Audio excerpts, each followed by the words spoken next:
As we discussed yesterday, there are hundreds, if not thousands, of different church denominations.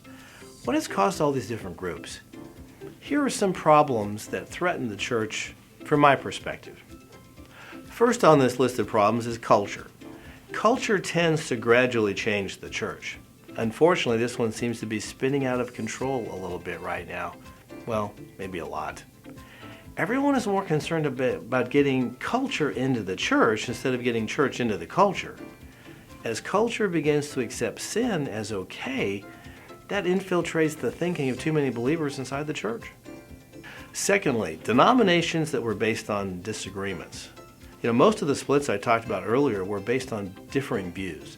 Sometimes about significant things, but often it's about things that are just preferences that we just see differently, not that they're right or wrong. This seems to be working against what God had intended. 3, cults.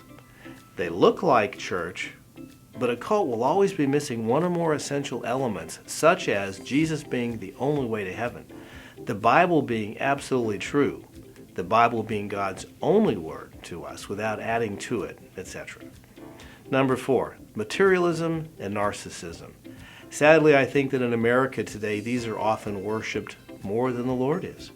If you look at where the disagreements often begin, it's usually over money or me, my wants, my desires, my way, my convenience, etc. Dr. Richard Halverson, who was the chaplain of the United States Senate about 25 years ago, once said this: "In the beginning, the church was a fellowship of men and women centering on the living Christ. Then the church moved to Greece, where it became a philosophy. Then it moved to Rome, where it became an institution. Next, it moved to Europe, where it became a culture. And finally, it moved to America, where it became an enterprise." Wow, that is so true and so sad at the same time. It gets back to materialism and narcissism. The problem isn't with any one church. The problem is with the people in the church. Imagine for a moment that you were invited to play for a pro sports team. Doesn't matter what team or the sport, pick your favorite.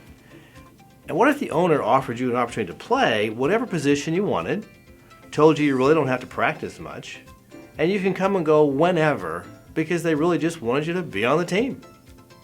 Do you think that would be a successful endeavor? I don't think so. What if you wanted to work at a hospital as a doctor? Would they let you practice without much training and pick and choose whatever you wanted to do? Hardly. Or how about this? You want to join the Marines? Sure, come on in. We'll take anyone. Just put you in a uniform. You can sleep in. You can enjoy the best food, travel the world, because we really just want you to have you on the team. No, no, and no. You have to work hard. It may hurt, take long hours, and requires that you practice constantly. You could even die performing the job you've been given. The church isn't for the faint of heart. But isn't that how the modern church works? Come on in whenever you want. Free coffee bar, donuts, got a killer band, short sermons. And they're positive and uplifting sermons. Great fun for the kids. Lots of social groups to join. Come on in. We'd love to have you be a part of our club. Does that sound like a military outpost to you? I don't think so. You see, what many churches are trying to do today is to attract people to come into their group and make it as comfortable and non-threatening and easy as possible.